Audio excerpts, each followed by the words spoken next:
Welcome back to Red Cedar Radar. I am joined by Paul, a familiar face on the pod.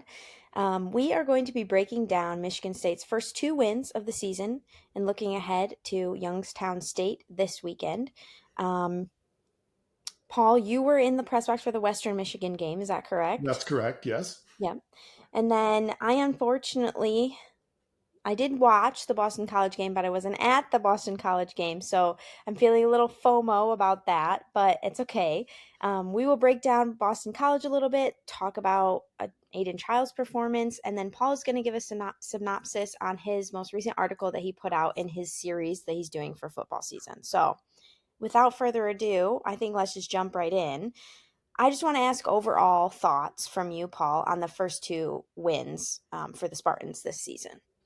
Well, I thought things got off to a really good start against Western. Of course, the Spartans put up, I think, 21 points in the first half of that game. They basically scored touchdowns on three of their first four drives of the season. Yeah. So that was all looking really, really good. I think Spartan fans are feeling great going into that first half of the Western game. But then the second half happened. It was a little lackluster. The offense Mhm. just was kind of stuck in the mud. I don't know if they lost focus or what the problem was, but the offense didn't put up any points at all in the second half. So that was, a little disappointing. But then the defense, played really well the whole game. Really shut down Western pretty much entirely. They were able to get a safety, so the defense was able to outscore the Michigan State Doesn't happen offense every day. in that Yeah. first game. Um, and then the end of the Western game was getting a little sloppy. They put in Mhm. the backup quarterback Milicevic, and he in his I think second career pass through his second Yeah. career pick six. So that's not great. Mhm. I believe that also affected the spread. So some people like to say that result, that pick six, did matter to some people more than others. So I think at the end of that first game, we had a little bit of a sour taste in our mouth. It was a good win. Obviously, I mean, when you don't let the opponent score any points at all on offense, that's certainly good. But Right. it was a little lackluster. But we've had certainly worst first games. I think last year's first game against Florida Atlantic was much more of a nail biter than it should have been. But Yeah. in general, positive, but just not as positive as we were hoping after that first game. Yeah, I remember feeling like definitely things were fixed in the off season after that game, but I wasn't Mhm. sure what the longevity of that maybe was. They can beat a Yeah. Western Michigan and come out okay, but I wasn't sure how that was going to look for, larger opponents. And then Boston College was knocking the next week, and I was worried that we might see a different sort of team out on that field. So let's move on to Boston College. A crazy Yeah. game, and I'll say this again that I wish that I was there for, but I'll feel that way forever, maybe. But talk about your opinions from the Boston College game. Yeah, I mean, it's always good when you can see the Spartans play against another Power Four team. And I must admit, I was a bit overconfident coming into that game. Despite my comments about the performance of the Western Michigan game, I really thought that MSU would come out and maybe not dominate, but win pretty comfortably. I thought they'd have about a Hmm. 10-point win in that game. And, certainly some things went very well. It was a back and forth game. I think the offense, moved the ball well. It was a weird start to that game. If you remember there, I think they had two fumbles in the first 5 minutes of the game, or one of Yeah. which they kind of got away with. The other one almost led to points, but then they somewhat miraculously got a punch out and a fumble on the Yeah, goal right. line. Um, but it was certainly back and forth. And I think, it started off pretty good. And then in that sort of mostly the second quarter, I believe, Boston College's passing offense just started lighting up the Spartan secondary. I Mhm. mean, I think they scored touchdowns on three consecutive possessions. Um, Yeah. they were, I mean, she was down for the first time. I think the crowd was getting restless. You could hear the boo birds starting to come out at the end of that first Mhm. half, partially because they didn't really execute terribly well going into halftime. And I think people wanted them to try to score, but they really didn't have much of a chance to do that. So I don't think they can be really criticized too much for that. But I think there was some anxiety, and there were a couple players dinged up. Of course, Martinez is out at safety. Malik Yeah. Spencer was dinged up at some point in that first half and had to come out. So they were really rolling with some second string players in the Mhm. safety position. And, that's kind of the captain position, the leaders of that secondary. So that's a little bit tough. And I think they may have struggled with some communication on the back end because of that. Yeah. Um, Yeah. but but then, of course, in the second half, the defense did sort of crank things up a little bit. They didn't allow any touchdowns in regulation of the second half. And she was able to, tie it. They were able to take the lead. It looked like they might be able to win in regulation, but then, of course, overtime happens, and Right. that overtime period was interesting because again, I had that anxiety that, well, can the defense really stop them when they've Mhm. only got 25 yards to go, and um, there was definitely some stress there.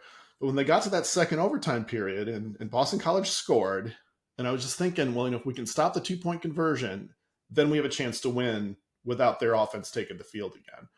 And that's essentially Yeah. how it played out. And so, that was kind of nice. It was nice that they could win the game with the offense on the field, scoring that last 2-point conversion. And some of the play calling there in the second overtime, especially, was really crisp. They had some really nice plays. That 2-point conversion play, a lot of Yeah. misdirection to the right, throwback to the left, just a thing of beauty. And I don't necessarily regret that I wasn't in the press box because I think I would have, I could have suffered some medical situation up there. So maybe it's okay. I was in the couch in my basement watching that. Yeah. Yeah. That is a good point. Sorry if anyone listening or Paul, you hear my dog barking. Can't help it. The mailman must be out there or something. I don't know. But Childs wasn't seemed injured, kind of stayed down at some point, Hmm. um, which made me concerned, obviously, because of what we've seen from our backup quarterback thus far. Yeah. Um, I don't know. I think him being able to bounce back in that moment and then win at home might be a really good chip that he can keep on his shoulder going forward in the confidence realm, because I feel like last year that was something he was really maybe low on confidence Hmm. after the end of last season. So although that was a nail biter at the end, I feel like him being able to pull through those moments and find the passes that he needed to find um, is a good thing. And I think shows that he's built some character. Yeah, absolutely. And I think, we've obviously seen quite a bit of growth from Aiden Childs this year. I mean, he hasn't had any interceptions. I think even after 2 games, he had quite a few interceptions last year. And his decision making does seem quite a bit better. I mean, I will Yeah. say there were a couple throws against Boston College that were a little bit underthrown, and the receiver kind of, um, adjusted and was able to make the catch, or in some cases draw a penalty. You do Hmm. wonder if that's going to work against some teams with maybe some better pass defenses. Um, Right. but but Childs has been solid. He's shown the kind of growth that we really hope to see over the offseason, and that will definitely get the Spartans to a certain point this year if he can continue to you know maintain at that level, or continue to grow as the season goes on. I've been really impressed with quarterbacks coach John Boyer. He seems like he has been a really good fit for Childs.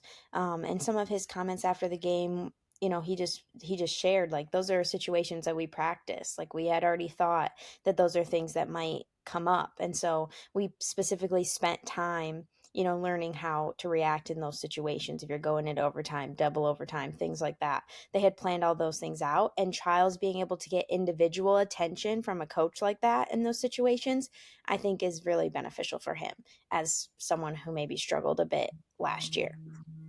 Yeah, and I mean, and just beyond Childs, I mean, he was the obvious star on offense, but it was impressive how many different players really stepped up and made big plays when it Yeah. mattered. Of course, Nick Marsh had 2 touchdowns, and they were Mhm. both really outstanding, but in different ways. He had that first touchdown where he, caught a slant pattern and it on, Oh yeah. third and goal, and it looked like he wasn't going to get anywhere close to the end zone, and he just powered through like 2 or 3 guys Hmm. and wound up in the end zone. Yeah. That was phenomenal. And then early in the second half, he basically got a deep ball, really well thrown ball by Childs. Apparently, he told the coaches at halftime to give him the damn ball. So I guess they There we decided go. to give him the damn ball. Give him the damn Um, ball. so he was great. We saw a lot out of Amari Kelly in that first game against Western. He was a little quieter in the second game, but then again, he had the walk off 2-point conversion catch. Um, and then a lot of unsung heroes I thought in that Boston College game. You had the fullback Coyne had his first touchdown catch. I believe that was in the first overtime, and that reminded me of a play in the Rose Bowl. If you remember back to the first half of that game, I think the Spartans' first touchdown in the Rose Bowl looked like the same play to me, or very similar. And I've been really impressed with the tight end Michael Masunis. He's kind of an unheralded player, but he's had a really solid start to this season. I think he's outplayed Jack Velling, quite honestly. And he had his first touchdown against Boston College as well. So I thought those guys should get a little shout out for how they played too, because they needed all of those guys to step up to win that game, and that's exactly what they did. Yeah, those are good points because I do think that part of what I like to do on this podcast is highlight players to watch for so that fans know who to be looking out for, whether it be an opposing team or on Michigan State's team. And I think it's good that we do that because there are more players in the mix than just trials. So you're right. Yeah. Anything else that you want to say about Boston College? A couple things. I think one thing that is a little bit of a concern was a concern coming into the season, and that's the pass rush. It looked pretty good against Western Michigan. They did get some sacks. I think they had 4 sacks and maybe like 8 hurries or something like that. So it looked really good against the MAC offensive line. But against Boston College, they struggled to get pressure on the quarterback. And they didn't have a single sack, or maybe one that was counted as like a scramble for 1 yard or something. So they got a little bit of pressure, but even when they blitzed, they didn't seem to get home. That was a problem, and so that's something to watch. Is that going to get better? It's kind of hard to imagine that it's going to get significantly better, but hopefully it can be at least serviceable by the end of the season, because that could really limit the ceiling of this team. So that's a concern. We already discussed some of the problems in the secondary. The linebacker core continues to be rock solid. I think Jordan Hall is a just phenomenal player, and so they have that going for them. That's good.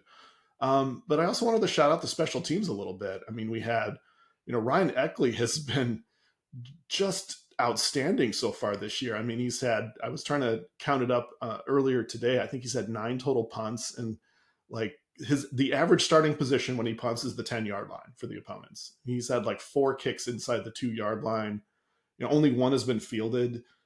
Only 1 touchback. Like it's crazy, and that's just such a weapon when you can turn switch the field like that. And that's been great. And then the other guy you got to shout out is the freshman kicker. I think it's Michael Connington, who coolly stepped in and hit a 50-yarder in a key game. His first kick as a college student. I mean, that's amazing that he did that. So you really got to be Yeah, proud of no that big kid deal.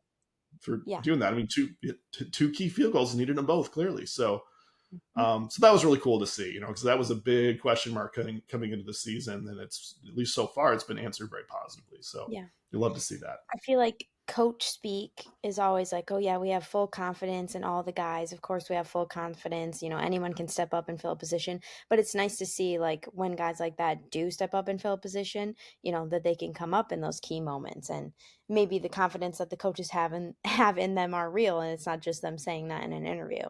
So that is nice. Yeah. Um, the videos of Eckley celebrating after his punts that are going viral, I love it. I think that he should continue because why not? If you're that good, then why not celebrate that way? Yeah, if you're a punter and you can pin a team inside the 2-yard line consistently, yeah, you get to do Yeah. whatever you get to Yeah. do pretty much whatever you want on the highlight reel. I agree. I agree.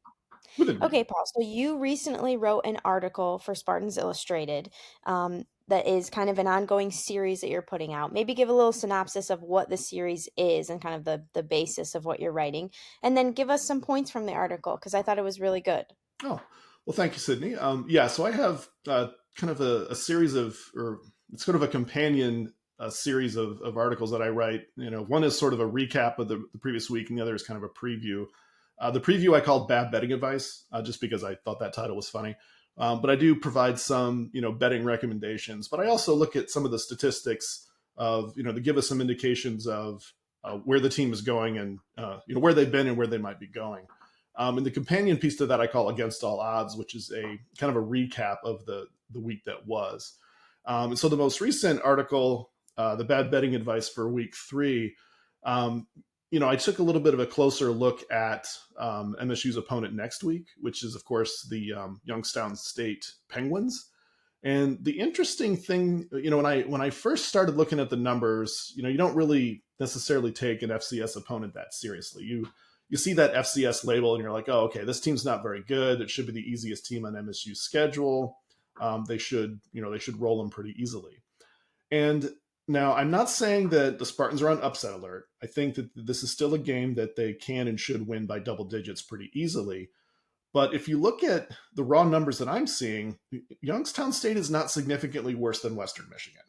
In fact, if I were to kind of extrapolate, if Youngstown State were to play Western Michigan like in a bowl game, Western might only be favored by a point. So I think we might expect to see something pretty similar to that week 1 performance. And that's about where I think the margin or the point margin is going to be at the end of the game. I project it to only be about 24 points or so. I also think Youngstown State would be pretty competitive with UCLA as well. So there's a universe where Youngstown is better than 2 of MSU's other opponents this year, including a Power 4 team. So we need to take them a little seriously. And if the game's a little tighter at halftime than we think, it's okay. It's just because they're not that bad. They're ranked like number 8 in this FCS. So that's pretty good. They also have a pretty dangerous quarterback.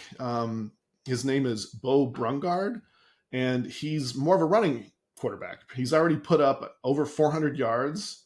He's rushing over 10 yards per carry, and he's got 6 rushing touchdowns in just 2 games. Now, granted, he's not exactly played, the best of the best competition, but if you can put up those kind of stats on, a high school team, you're still doing pretty good. So I think this guy could be dangerous. It could test the Spartan offense in ways that they haven't been tested yet. It should be a test that they'll pass, but again, there could be some, tense moments, and you don't want to put yourself in a situation where you have a tipped ball interception or something like that. The game could get a little tighter than you want. Now, the good thing is that the Spartans' defense has been very good against the run, so I think there's a reasonable possibility that even with a really good running quarterback, the defense will be able to shut him down. So, there's that contingency as well, and I think that's reasonably likely. But again, I think this game could be a little closer than MSU fans really are banking on, perhaps. I think it was Coach Smith in one of his recent articles or in one of his recent like post game. I'm sorry, one of his recent interviews. Geez, um, said something like they're really trying to make sure that although the team is coming off of 2 wins, that these guys are staying focused and that they're not going to take Youngstown State lightly because in the world of sports nowadays, you feel the wins start coming and maybe it gets to your head a little bit. And you got to remember that, even though you're getting paid however much to play at Michigan State, the guys at Youngstown State, they have won 2 games already. They're coming off a 2-0, um, win category right now, too. So even though maybe they're at different levels, that mentality is the same for both teams, and it matters that you put everything into practice still, even against a team that maybe you perceive as less than you. Yeah, absolutely. And when I had a chance to talk to MSU's color commentator Jay O'Colcrick, and he had also commented very similarly that the players have to stay focused, and Yeah. even if they got some fellow classmates slipping into their DMs telling them how great they are, they need to just sort of Yeah. block out that interference and focus on the Yeah. task at hand. So, So, yeah, go ahead. Go ahead. well, Keep going. I think the Spartans should still safely get to 3-0. Yeah. You can always have one of those Middle Tennessee State situations. Hopefully, the Spartans can avoid that, but they should safely get to 3-0. And one of the other things I've tried to do is forecast what some of the future games could look like for the Spartans as a part of some of the statistics that I like to run. And I do think that the outlook has improved a bit, because when we first started the season, the projection was 6 wins was about where the MSU was landing.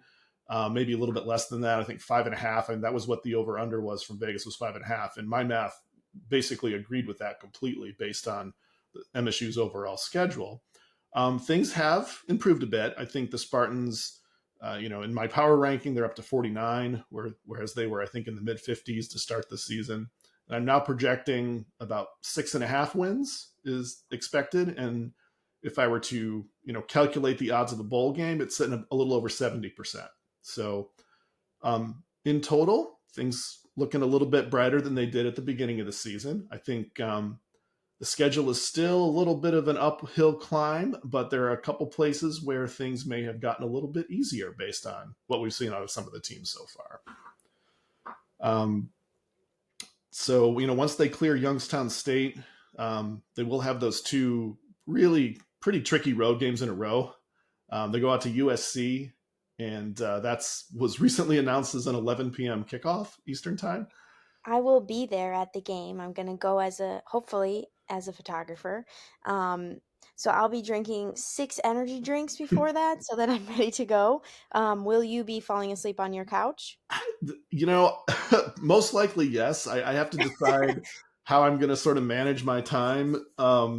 We have some stuff planned earlier in the day that day in the neighborhood, so that could be a little tricky. I don't know if I can sneak a nap in or not. Yeah. Um, and there's a universe where I've got some old man energy going on now, so I gotta consider whether I just sort of record the game and go to sleep and go on Oh. video blackout and watch it Sunday morning. Like, I don't want to rule that out. Hope not to do that. I feel like I'd lose my cred if I did that, but there's a universe where that happens. I I'll don't be know. sure to call you from California a bunch of times to make sure you're awake. Hey Paul, hey Paul. Yeah, Just crowd screaming in the background. Rah! Yeah, I won't do yeah. that to you. Well, But that'll help. Yeah, go ahead and do that. yeah, I Um, mean, what's your opinion on that? Do you think that since those schools were added to the Big Ten, that timing should be like that, or do you think things should be adjusted?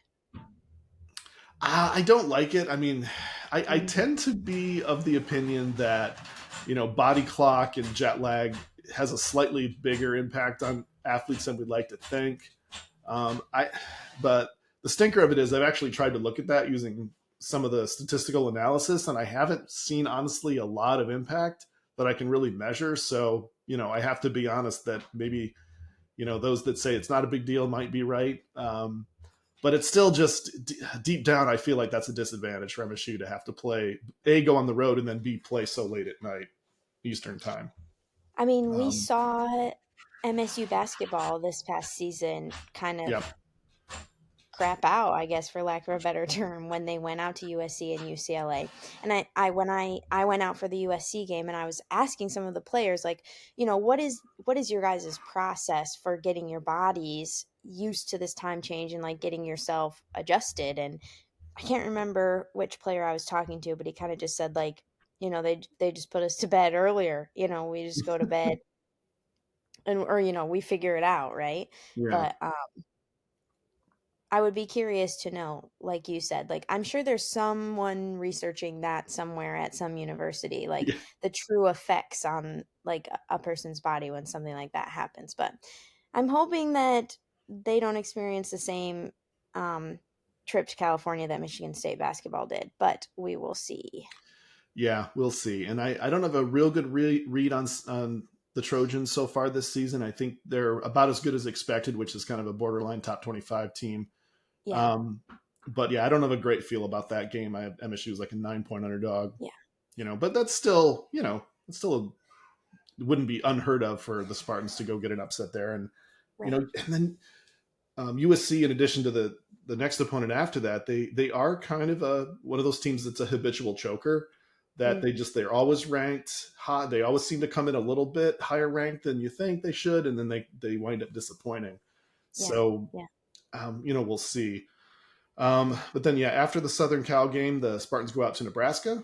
That's another road game, so they open the Big Ten season with back to back road games, and that's also going to be tough. I mean, Lincoln's a tough place to play, even when they're not super great, and they haven't been super great in a while. But that's going to be a tough environment to play in.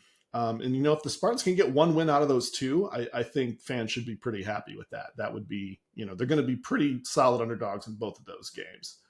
I mean, Nebraska's also kind of a habitual choker. They're almost mirror images of Southern Cal, in all honesty, but you still got to beat them. So, I wouldn't rule it out, but I've got MSU as like a 6.5-point underdog in that game right now is what my projection is. So, I think those are going to be two tough ones.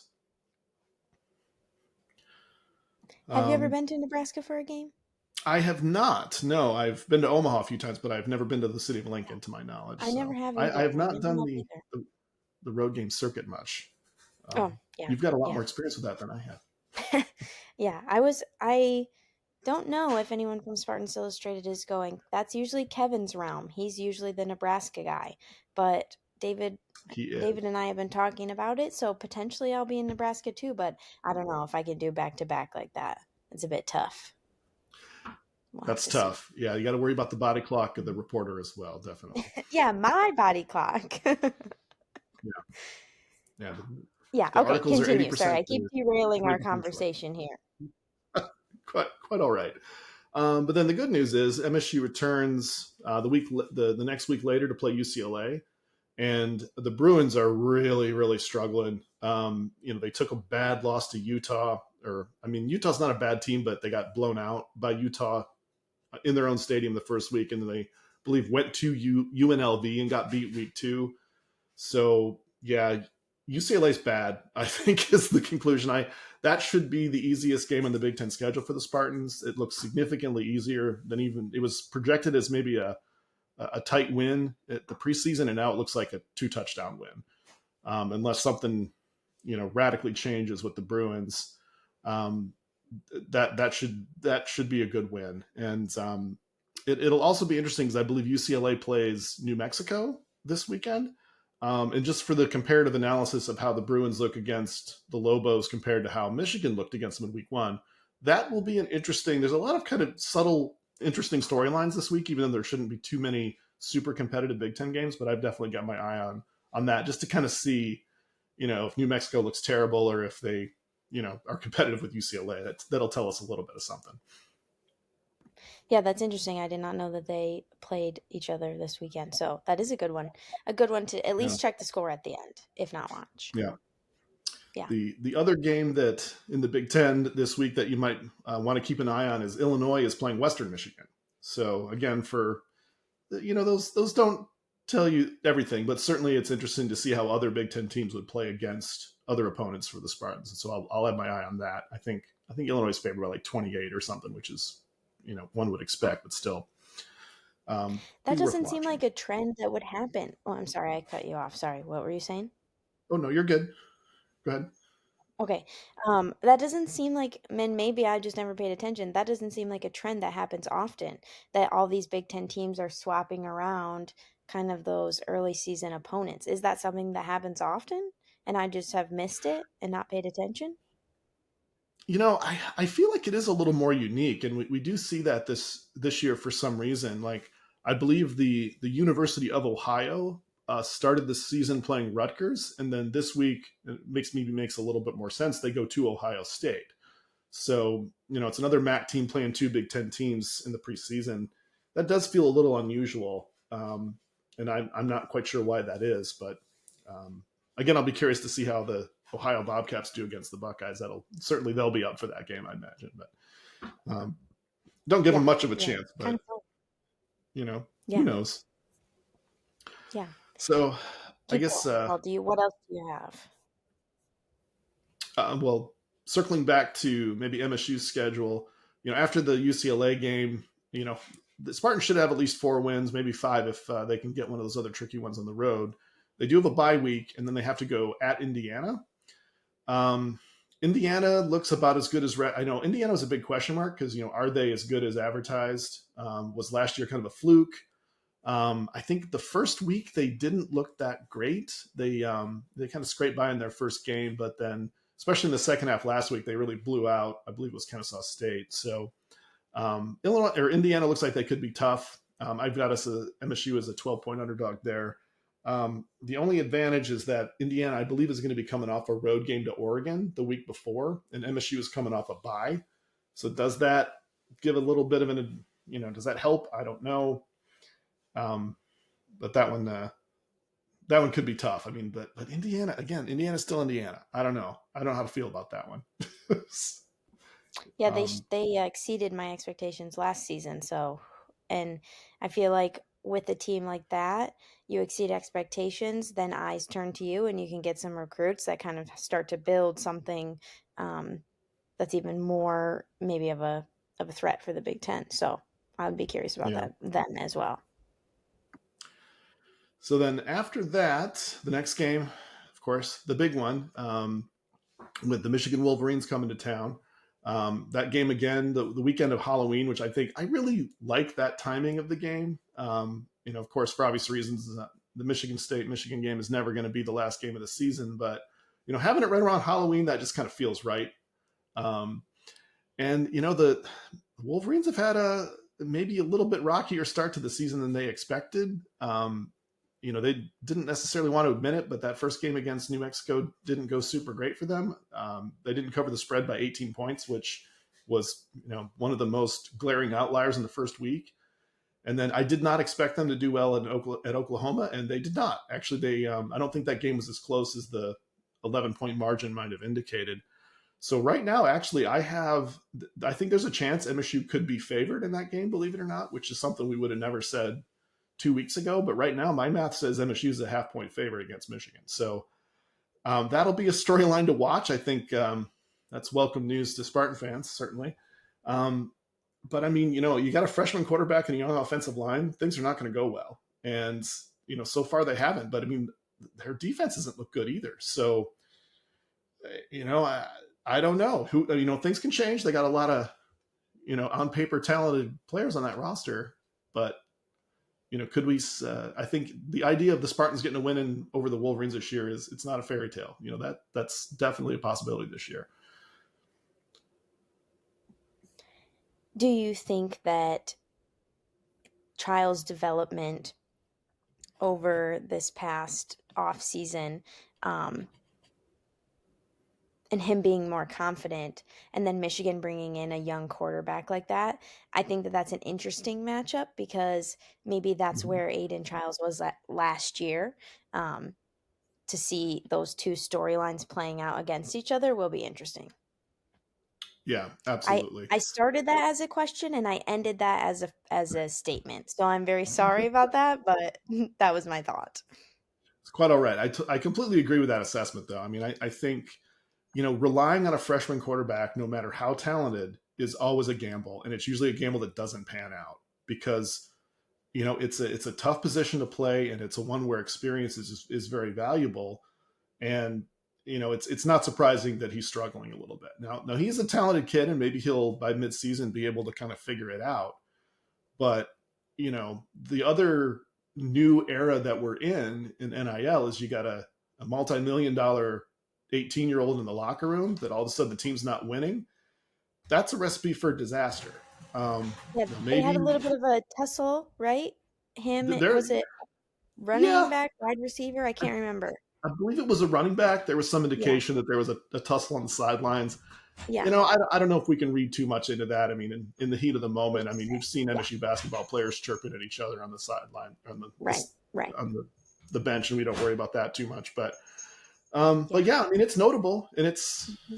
Hmm. it was somewhat predictable, quite honestly. Hmm. But Yeah. you know, When that much money is being passed around like that, I imagine that that makes things very difficult. yep, it's a new challenge for college coaches, and Yeah, you know, I don't know if everyone's figured out how to deal with it. So I we'll assume not. see. Yeah, yeah. Okay.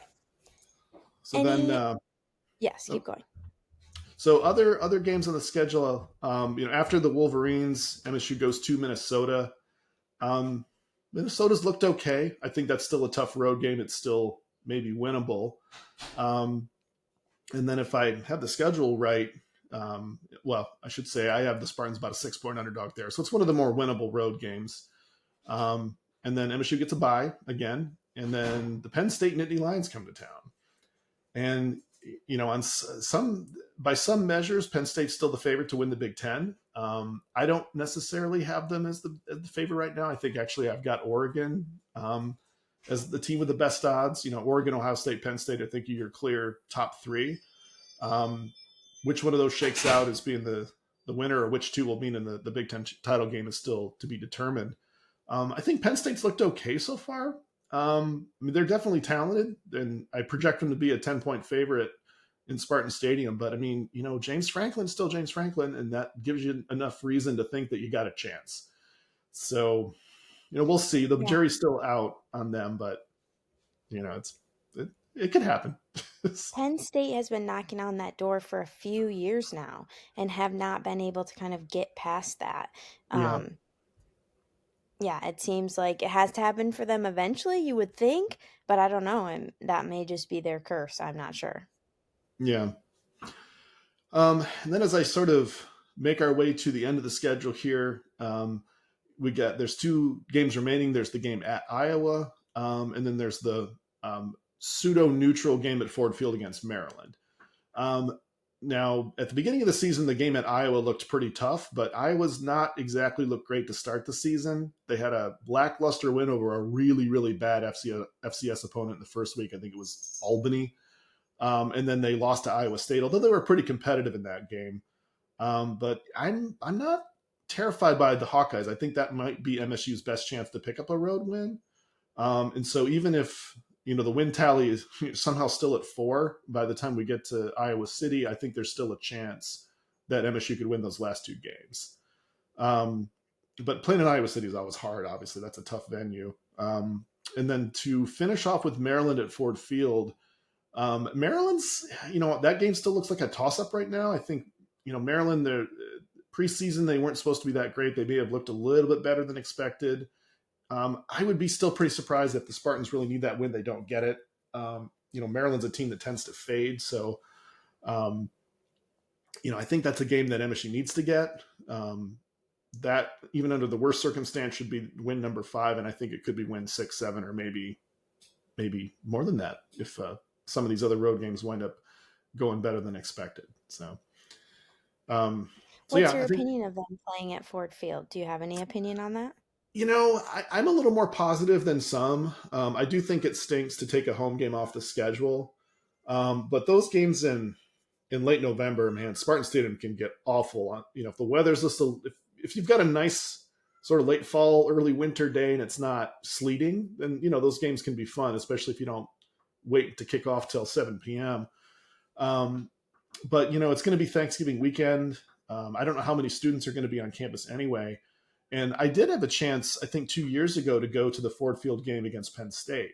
And I will say, covering a game was outstanding, actually, in Ford Field. It was a really cool venue. It was just a really fun atmosphere. And even though the Spartans got absolutely destroyed in that game, like it was not a pleasant football game to watch, it was still a really fun experience. And I think, much like Tom Izzo likes to play some games down in Detroit periodically to, kind of foster that relationship with the city of Detroit and to, kind of pay a favor to the alumni that are a little bit closer to the east side of the state.